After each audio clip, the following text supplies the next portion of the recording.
Hi, Sheriff. How's it? Yeah, I know. Okay. There we go. Well, usually you'd say what time it is, and we're Jim Hunter, Captain Steve, and we're joined by Sheriff Brad Kunkel from the Johnson County Sheriff's Department. Well, you weren't paying attention. I was getting stuff ready. Well, you should have been ready. Morning, everybody. I don't know how much more of this I could take. Hi, Sheriff. It's Sheriff Brad Kunkel, everybody. It's going to rain. Yes, it is. Fingers crossed. Yeah. Maybe some thunder. Maybe some thunder. You know, okay, so you have the story, several downtown Iowa City patrons arrested for smoking marijuana in public. Yes. Okay. Well, you got to do that. You don't have a choice. What, If to you smoke see- marijuana? No, to arrest people for doing Sure you it. do. Yeah, we were talking about that before we came on. I mean, at the end of the day, regardless how you feel about it, you know, open drug use is still illegal. And Iowa law is very clear, you know, that local government or entities can't have policies of non-enforcement, you know. So the police department can't tell their officers, well, just leave it alone. I mean, they have to take action. And we still get a lot of calls from, you know, law enforcement. We get calls from business owners and neighbors and landlords, all kinds of things, complaining about things like drug use and marijuana use. So we have to respond and take action too. So, I mean, You don't have a choice. at least go inside. Well, yeah, they could go inside and no problem. You know, unless they stink up the whole apartment building and then Yeah, And there's that. Yeah, what I find interesting about it all is, I mean, we're all old enough to remember when you could smoke in restaurants. Oh, yes. And you know, when we got rid of smoking in public places, like everybody's happy except smokers, Sure. understandably. But yeah, we haven't been able to smoke in restaurants or bars forever. And if somebody's standing outside the door having a smoke, I mean, a lot of people are like, you know, you probably don't complain to them, but you walk by and you're like, gosh, go walk away. So why is it we have to be okay with marijuana smoke? I guess I feel the same way. Like, just go somewhere else and do it. yeah, smoke Well, and and smoke. it's still against the law in Iowa. And it's still, yeah, I mean, possession is against the law. It's not like they've decriminalized it and here. the thing you got to remember, those individuals were likely the longest they would have been in jail would have been till the initial appearance. But I'd say it's pretty likely they either posted bond or were waived out by the jail staff. So they are not contributing to our overcrowding problem. So let's get that out of the way, because that always comes up. When I was in school, you always knew who was smoking pot because they put newspapers over the windows for some freaking reason. Or you'd see a bath towel at the bottom of the door sticking out from the door. Yeah. A wet bath towel, remember. The good ones, the smart ones would soak them. They had a code. Yes. What I really wanted to talk about is these the ice raids going across the country, and do you think the way and some are ice and some are not ice. Some are volunteers and bounty hunters. Yeah. Do you worry that that's going to backfire on all of law enforcement? It already has. You know, the heavy-handed approach, you know, I mean, also it has an effect at the local level because, well, look what happened downtown, you know, at the bread garden. I mean, that incident happens.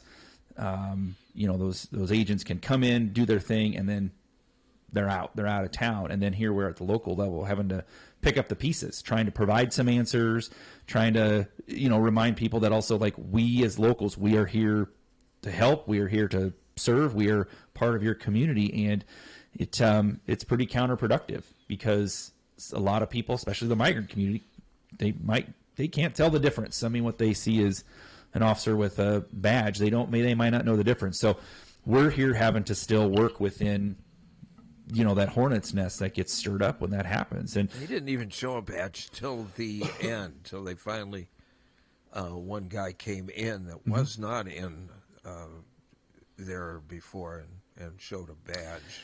yeah, from I think we all saw the same video. I mean, and so my Monday morning quarterback critique that from what I can see and what I know would be, if they could have had them out the whole time during the encounter, I would have been my preference. Would have been kind of a best practice, but I don't know. I mean, we don't have any. There's no legal relationship, if you will, between like local law enforcement and ICE. So what I mean is, if they come in to arrest somebody or serve a warrant, and we respond, they have no legal obligation or duty to show us what they're doing. We have no legal duty or obligation to demand or make them show us what paperwork they have to make sure this is a lawful arrest. We don't have any authority, and they have no responsibility to tell us what they're doing. But that also cuts both ways. If we're involved in an incident and a federal entity showed up and said, well, hey, we want to make sure you have the legal authority to make this arrest for domestic assault, we can tell them to pound sand. They have no authority that way either. I mean, there's a distinct separation between those two levels of government. But yeah, I mean, we are, and I had one email about this from the public. That's how I found out. I'd been in a meeting prior to that, and I go back in my office, look at my email, and I have a resident asking me about this incident down at the bread garden. I'm like, well, what the hell are they talking about? And then look at the news, and holy smokes. So just also if people see those things, you can call 911 and local law enforcement can respond, and that way at least we can provide some sort of an answer. But we can't put a stop to it and say, you need to show me what authority you have or show me this arrest warrant or order. That's just not going to happen. We have no authority to do that. Occasionally on the website with the arrest and the jail roster, you'll see a notation detained or a retainer. ICE detainer. ICE detainer. Yep. So how does that work? Sure. So let's say Jim Hunter gets arrested for drunk driving this afternoon. About time. Again. And you also have some sort of entered order for, some sort of, arrest or detainer entered into the NCIC system from immigration. Okay. Then we would see that. You'd be arrested on the OWI, and then we would respond to that detainer and notify that whoever that agency is, we have this person in custody. Do you want a hold placed on them? They'll place the hold, and then when you're done on that local charge, we notify them, and they come pick you up. Okay. And it's the same thing that happens if Steve Soberoff is arrested this afternoon for smoking marijuana in front of the station. Way to give away my secret name. And, and then let's say you also have an outstanding warrant from Virginia for bank robbery. Then we would confirm that entry. They would place a detainer on you, and then when you're done on those local charges, we would notify them to come pick you up. Okay. So when you see that detainer on our roster, it means that. So they're already wanted. That's right. There's some, either pending legal action, or just like our roster's public, immigration can see that too. Mm-hmm. And so if they see somebody in there, and then they can also place a detainer on a person if they become aware they have, whatever sort of legal status that ICE says is illegal. They place that lawful detainer, we have to honor that detainer, and then when they're done on those local charges, they will come pick the person up and likely transport them to Lynn County, which is where they have a contract with the Marshal Service and Immigration to house federal detainees. I mean, now, the thing is the bread garden, and I was there like 15 minutes earlier getting lunch. They knew where the guy had already checked in the day before and did his due diligence, and they knew where he was. And what is the purpose of something like that? And then to just make people, to frighten people and to drag him down to the ground and when he doesn't know what's going on. Mm-hmm. Nobody knew what's going on. There was no badge. There's no warrant. Mm-hmm. That's not law enforcement. To me, that's just acting like a thug. And I would think that it would cause problems, and those problems will be. It's like in Portland. My niece is a judge. One of her friends listens to the station. And she sent me these pictures, before and after pictures. And before Trump opened his mouth and said he's sending people in, there were 20 people, she said, surrounding, not surrounding ICE, but facing ICE. 20 people in a food truck, you know, and nothing going on. And then after he did that, then the crowd gathers around there. Meanwhile, that's only just a half a block. Everything else in Portland is going on as normal. They had a big road race and everything. It actually, when they say they're going to move in, it actually attracts a crowd.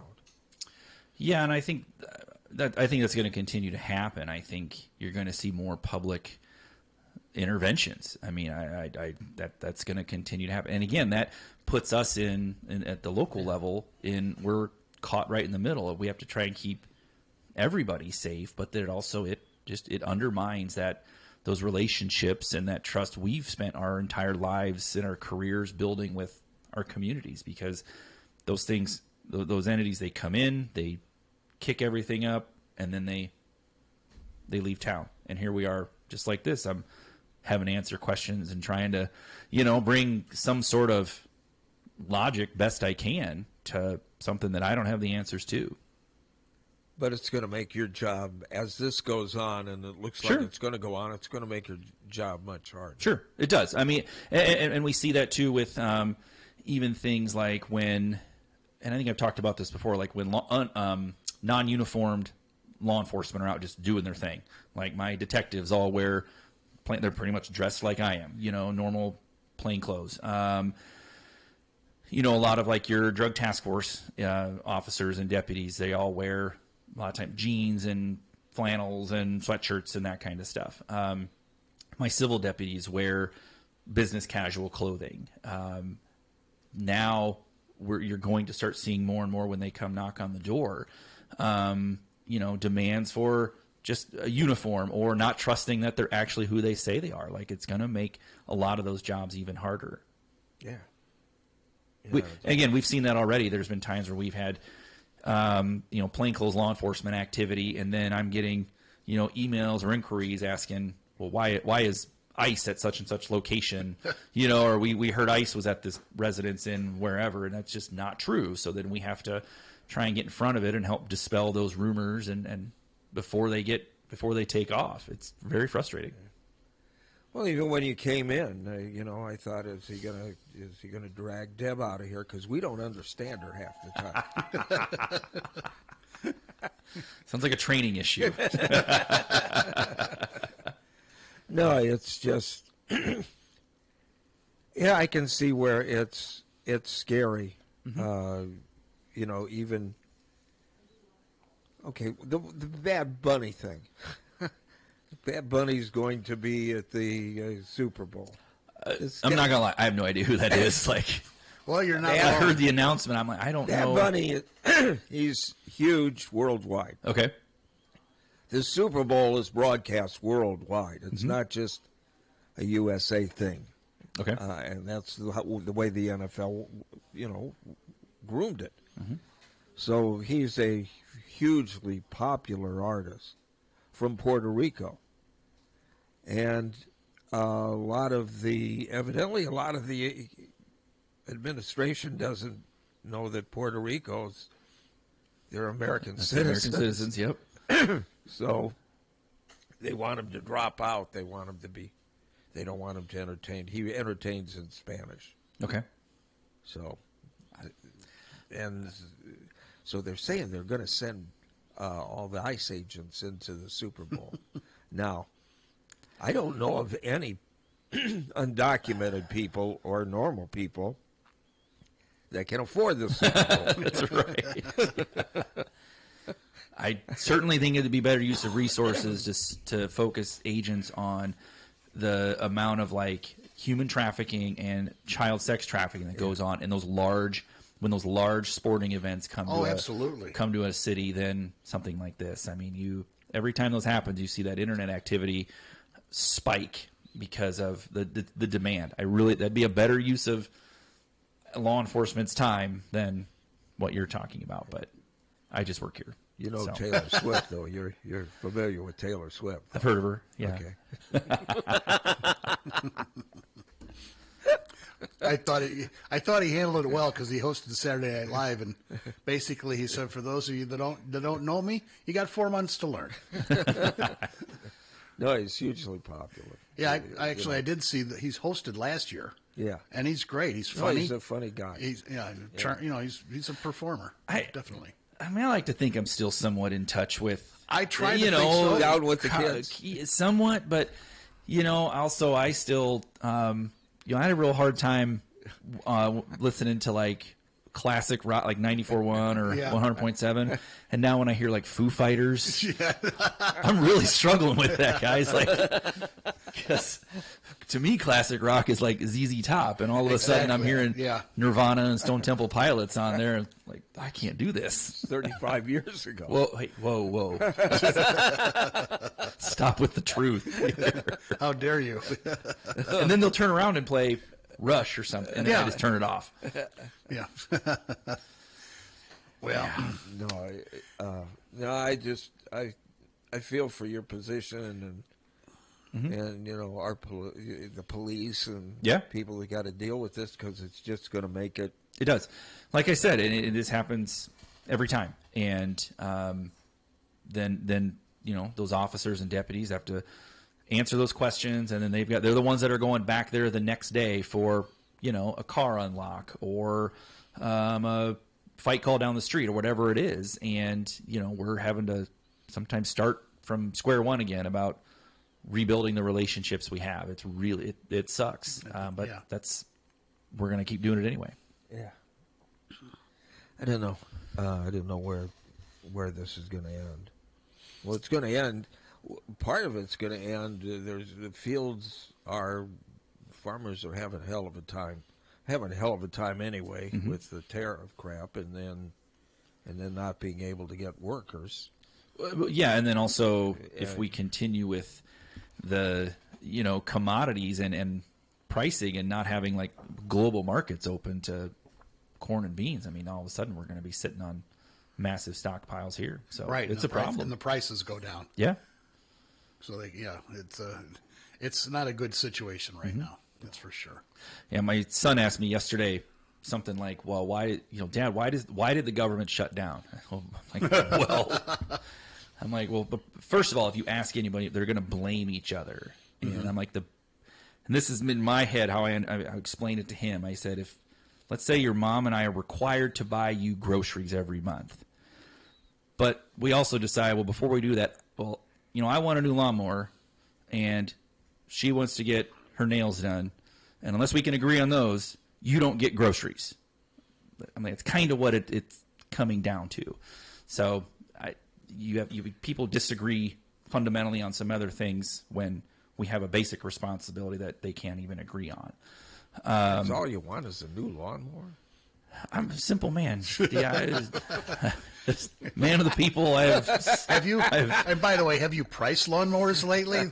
You can get a simple lawnmower, but I imagine a man of your stature likes the bells and whistles. You live in the country, right? Yeah, I got about an acre and a half to. My kids have about an acre and a half to mow.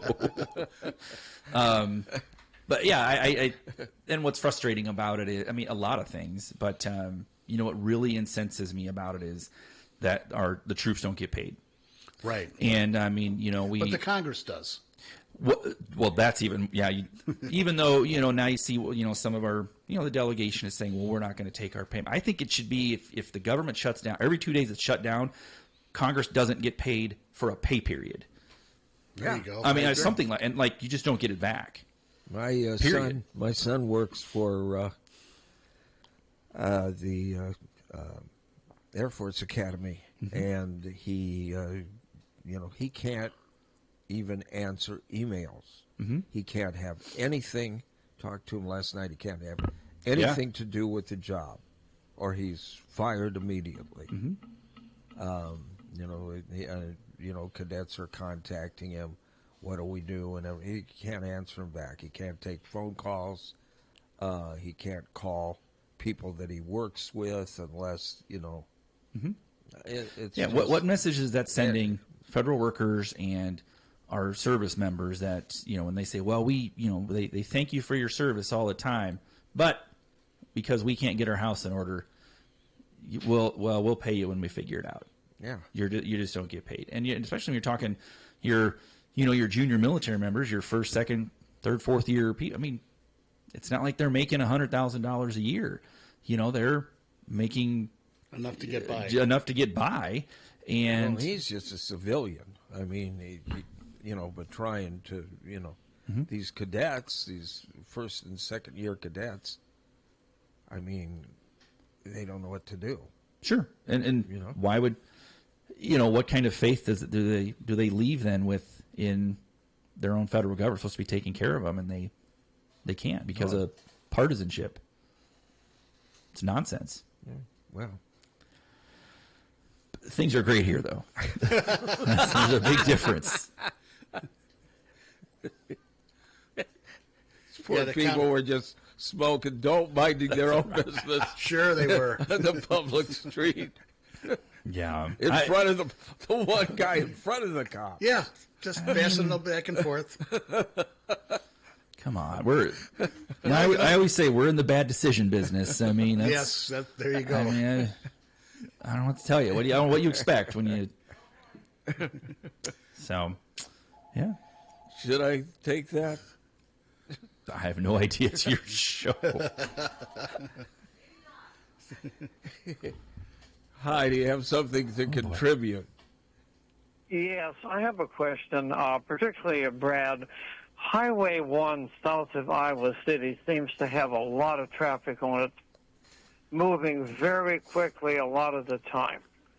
And I have a friend who lives in that area, has almost been hit out by her mailbox once or twice, seriously. Mm-hmm.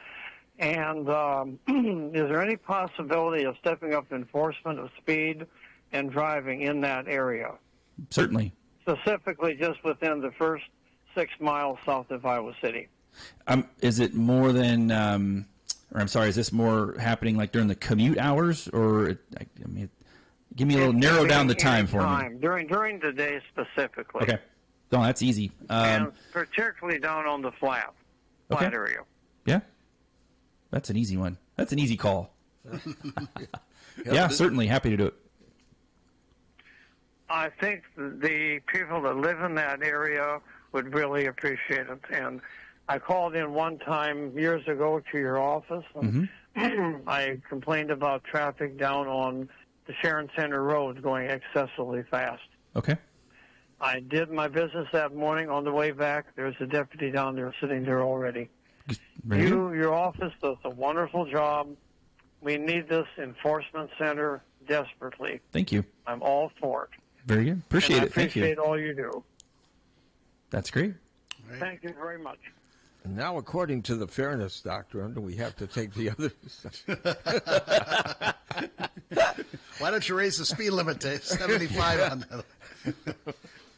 Well, the other traffic thing. You always say we can't enforce. We can't enforce it if we don't know about it. That's right. And so, like you said, those neighbors have been having that issue. Somebody should call and say, "Hey, there's excessive speed," and he did on their behalf. And you like we just need to know where and when. Yeah. The when is just as important, because I can't have somebody, a deputy, sitting in one intersection for 9 hours, because a lot of times traffic problems are really there's some sort of, it's either, most of the time it's commute, it's the early morning and the afternoon, it's the drive home. So that's really helpful. That's why we always ask. But occasionally it might be, well, it's every day at noon. Well, maybe it's because that's the same time the knucklehead causing the problem is coming home from school, or is a third shift worker or something. You just never know. So we always need to know the when too. It's really helpful.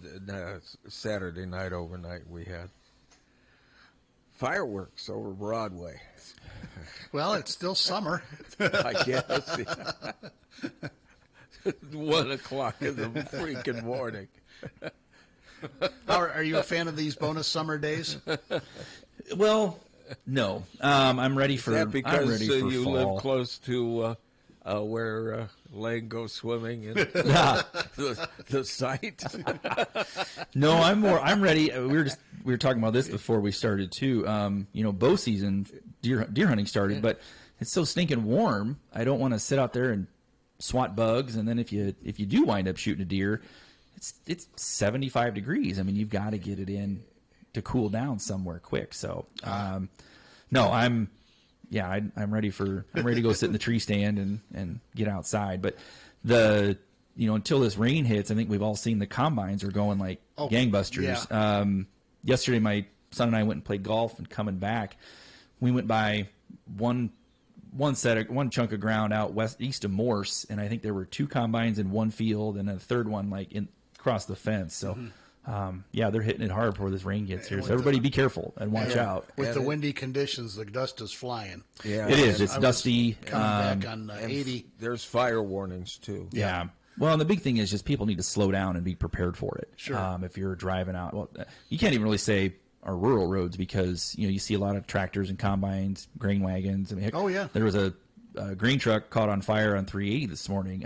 All that equipment is out there right now. So slow down, be ready for them when you pop a hill. And if you see that combine coming down the road with the got the corn head on or whatever, they take up most of the road. And so they can't go any faster than they're going. They got no place to go.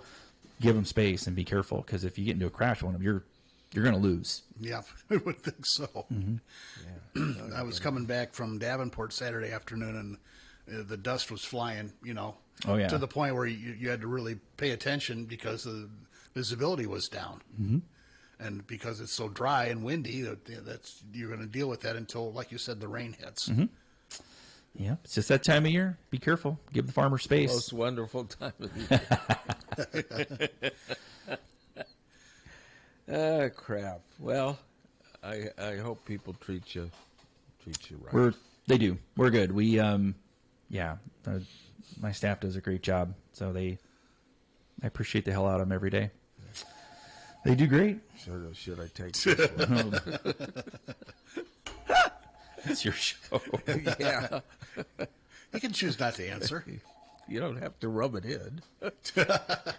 Hello. You got something to contribute? Talking about Highway 1, we'll trade some of the slower drivers that drive the commute to Iowa City stolen. Those guys like to drive 45. We'll take the faster people. On Highway 1 North? Going south towards Iowa City. South towards Iowa City, okay. Solon, okay. But I don't hear that complaint very often. Got a couple people going from Forest. They're never late. Right there at 6:30, turning off from work on the Highway 1. 55 or 50 miles an hour. Oh, man, yeah. That drives me crazy. Thanks.